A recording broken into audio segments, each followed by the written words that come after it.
It was just a portrait of a mother and her daughters, but look more closely at their hands. Dr. James Mitchell had spent 15 years studying photographic archives at the New York Historical Society, but he had never seen anything quite like this. The portrait arrived in a donation box from an estate sale in Brooklyn, dozens of glass plate negatives wrapped in yellowed newspaper from 1923. Most showed typical late 19th century scenes, stern-faced merchants, wedding parties, children in Sunday clothes, but one image stopped him cold. 3 women stared back through time. A mother, perhaps 40 years old, sat centered in an ornate wooden chair. Her daughters, who appeared to be in their late teens or early 20s, stood on either side. All 3 were African American, dressed in their finest clothes, high-collared dresses with intricate lacework, their hair styled with obvious care. The formal studio backdrop showed a painted garden scene, common for the era. What struck James wasn't the composition or the subject's dignified expressions. It was their hands. The mother's hands rested in her lap, fingers interlaced in an unusual pattern. Her right thumb crossed over her left, with her index and middle fingers extended while the others curled inward. The daughters each placed one hand on their mother's shoulders, their fingers arranged in similar, deliberate configurations. James had examined thousands of Victorian-era portraits. Subjects typically kept their hands still, folded naturally or resting on props. Photographers of that period demanded absolute stillness during the long exposure times. Every detail was intentional. These hand positions looked too specific, too purposeful to be coincidental. He lifted the magnifying glass, studying the negative more carefully. In the bottom right corner, barely visible, someone had etched tiny numbers into the glass. NY 1892247. James couldn't shake the image from his mind. That evening, he returned to his apartment in the Upper West Side and spread his research materials across the dining table. He had photographed the glass negative with a high-resolution camera, and now the portrait filled his laptop screen in startling clarity. The detail was remarkable for 1892. He could see the texture of the fabric, the small brooch pinned to the mother's collar, even the subtle differences in the daughter's features. But it was the hands that held his attention. He zoomed in until each finger filled the frame. The positioning was unmistakable now. This wasn't random. The mother's right thumb crossed deliberately over her left, a gesture that required conscious effort to maintain during the exposure. Her extended fingers created a specific shape. The daughter's hands on her shoulders mirrored variations of the same theme, fingers bent at precise angles, thumbs positioned with clear intention. James had studied Civil War photography, Reconstruction-era documentation, and early 20th century social reform movements. He knew that activists and underground networks often used visual signals, specific poses, objects placed in photographs. Even the way people stood could convey hidden messages to those who knew how to read them. He opened his database of abolitionist and post-emancipation activist networks. The Underground Railroad had used quilts, songs, and symbols. But this was 1892, almost 30 years after the Emancipation Proclamation, 15 years after Reconstruction ended. What networks still needed secret codes?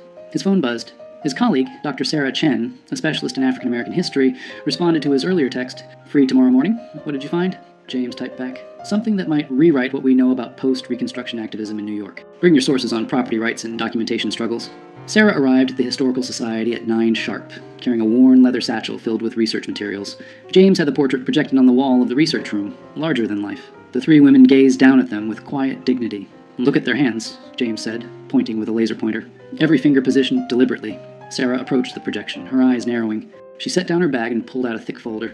After Reconstruction collapsed in 1877, African American families in the North faced a different kind of battle.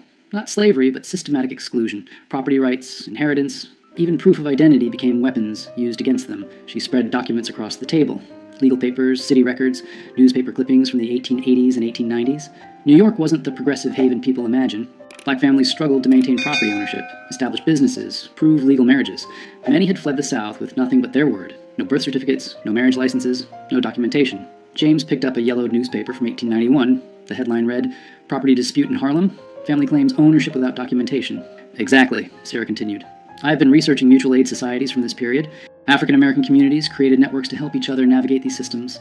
They pooled resources to hire lawyers, shared information about sympathetic officials, created their own verification systems when the official ones excluded them." "Secret networks," James said quietly. "Not secret in the sense of hidden," Sarah corrected.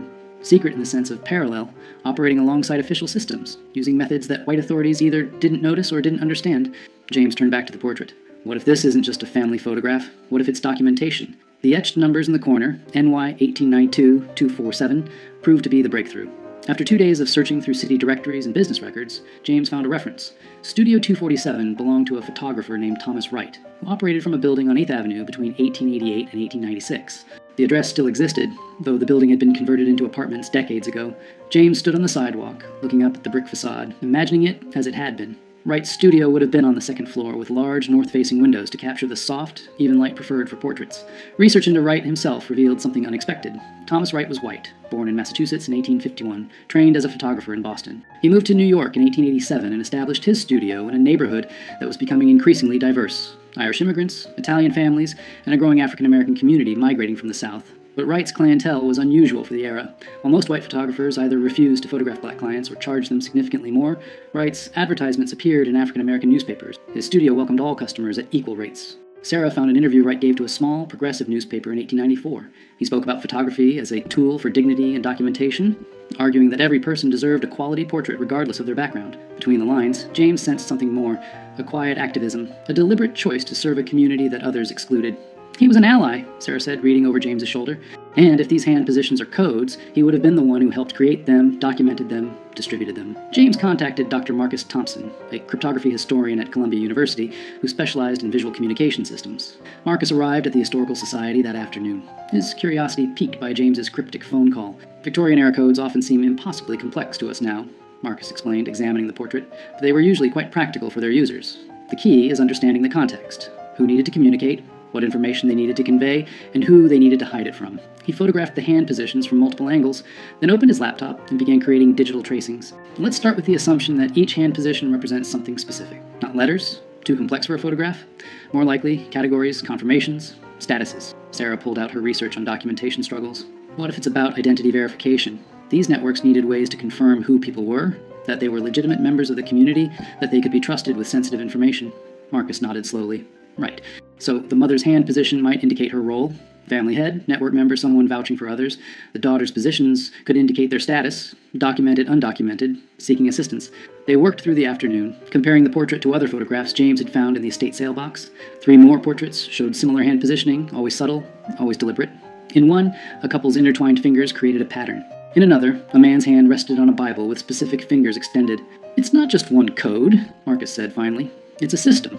Multiple signals that could be combined to convey different meanings. Someone trained these families how to pose. Someone photographed them deliberately. And someone else, other network members, knew how to read these images.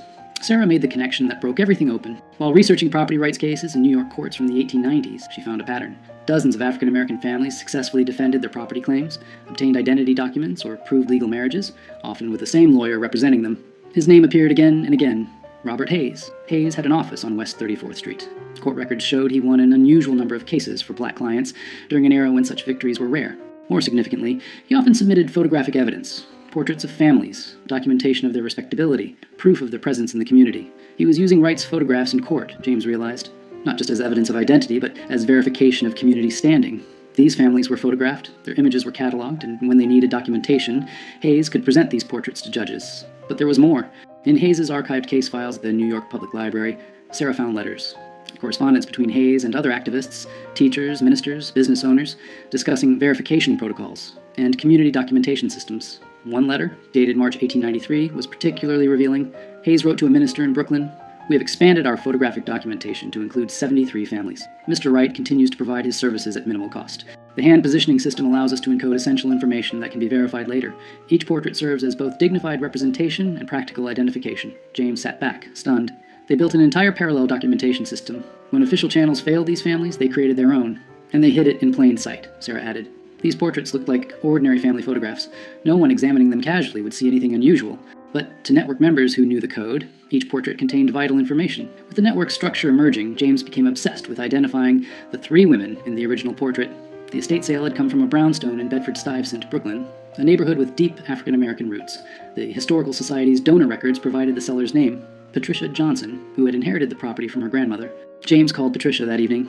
She was 72 years old, sharp-voiced, and initially skeptical of his interest in old family photographs. But when he described the portrait in detail, her tone changed. "My great-grandmother," she said quietly. "That's Eleanor. Eleanor Morrison. The daughters would be my grandmother, Ruth, and her sister Grace. Can you tell me about them?" James asked. Patricia was silent for a moment. "Eleanor was born enslaved in Virginia. Came north after the war with Ruth, who was just a baby. Grace was born here in New York. Eleanor worked as a seamstress. She was known for her skill with lace and fine embroidery, supported the family that way. Did she ever mention being part of any organizations? Community groups?" "She was involved in her church," Patricia said, "and she helped people. That's what my grandmother always said. Eleanor helped families with paperwork, finding housing, connecting with lawyers. She seemed to know everyone, how to navigate every system." James's pulse quickened. Patricia, I think your great-grandmother was part of something significant. A network that helped African-American families document their identities and protect their rights after Reconstruction. Patricia was quiet again. When she spoke, her voice was thick with emotion. I always knew she was special, but we lost so much history. After she died in 1919, the family scattered. My grandmother rarely talked about those early years. With Patricia's permission, James and Sarah began tracing Eleanor Morrison's connections. Church records from Bethel AME Church in Brooklyn showed Eleanor as a member from 1879 until her death. She served on the Ladies' Aid Society, which officially provided charity to needy families. But the meeting minutes revealed something more structured. The society kept careful records of families they assisted, names, ages, circumstances, needs. But certain entries included notations that made no sense in context, numbers and letter codes that seemed arbitrary. Until Sarah realized they corresponded to Thomas Wright's numbering system. They were cross-referencing, she explained to James. The Church Society identified families who needed documentation. Wright photographed them with the appropriate hand codes. Hayes used the photographs in legal proceedings. And the church records kept track of everything, hidden in plain sight within charity work documentation. James found more photographs in Wright's archive. The Historical Society had acquired his entire collection in 1923, after his death, but no one had properly cataloged it. Dozens of portraits showed the hand positioning system. Families photographed between 1890 and 1896, each image carefully numbered, each one documenting people who had been systematically excluded from official records. They identified other network members. A teacher named Samuel Brooks, who helped families obtain school records for their children. A clerk in the city property office named Mary Chen, who processed deeds and made sure paperwork was properly filed. A minister named Reverend James Washington, who performed marriages and provided certificates when official channels refused. Each person had taken quiet risks, used their position to help, operated within a system designed to exclude the people they served. Together, they had created something powerful, a shadow archive that preserved dignity and protection when official America offered neither. 3 months into their research, James and Sarah organized an exhibition at the Historical Society. They displayed 20 portraits from Wright's collection, each showing the hand positioning system, each accompanied by the story they had uncovered about the family photographed. Patricia Johnson attended, seeing her great-grandmother's portrait properly honored for the first time. She brought her daughter and granddaughter, 4 generations of Eleanor Morrison's descendants standing before the image that had started everything. But the exhibition's most powerful moment came when other descendants arrived. James and Sarah had located families connected to 12 of the photographed individuals. Each had pieces of the story, fragments of oral history, old letters, faded documents that suddenly made sense within the network's context. An elderly man named Thomas Hayes stood before a portrait of his great-grandfather, the lawyer Robert Hayes, photographed with his hands positioned in the same deliberate code. I always heard he helped people, Thomas said quietly, but I never knew the extent. Never knew he was part of something this organized. A woman named Grace Brooks examined a portrait of Samuel Brooks, the teacher. My family said he was arrested once, in 1895, for helping a family obtain false documents, but the charges were dropped. And looking at this now, I don't think the documents were false. I think he was helping people get the documentation they deserve, but were denied. The New York Times covered the exhibition. The article ran with the headline, "Hidden in Plain Sight, How Post-Reconstruction Activists Built a Secret Documentation Network." Within days, historians from across the country contacted James, sharing similar findings from their regions. Parallel networks in Philadelphia, Boston, Chicago, all operating during the same period, all using subtle codes and photographs to document and protect African-American families navigating hostile systems. 6 months after discovering the portrait, James stood in the Historical Society's conservation lab, carefully handling the glass plate negative. They had digitally restored dozens of Wright's photographs, each image now preserved and accessible to descendants and researchers. The mother and daughter's portrait had become iconic, reproduced in textbooks, featured in documentaries, displayed in museums. But for James, its power remained personal. He thought of Eleanor Morrison, born enslaved, who had built a life of dignity and purpose in New York, who had helped countless families navigate a system designed to exclude them, who had posed for this photograph with her daughters, their hands carefully positioned in a code that would preserve their place in history. Patricia Johnson had donated Eleanor's personal papers to the Historical Society, letters, a diary, business records from her seamstress work. In the diary, Eleanor wrote about the photograph. "Had our portrait made today. Mr. Wright is a kind man, understands what we are building. The girls were nervous, but I told them this picture will matter. Someday, people will see what we did here." She had been right. The photograph had mattered. It had preserved not just their images, but evidence of their resistance, their ingenuity, their refusal to be erased. Sarah had traced 63 families through the network, documenting how they had obtained property deeds, legal marriages, business licenses, and school records, fundamental rights that should have been automatic but required elaborate workarounds to achieve. The network had operated from approximately 1888 to 1897, helping hundreds of families before gradually dissolving as some activists died, others moved, and new systems emerged.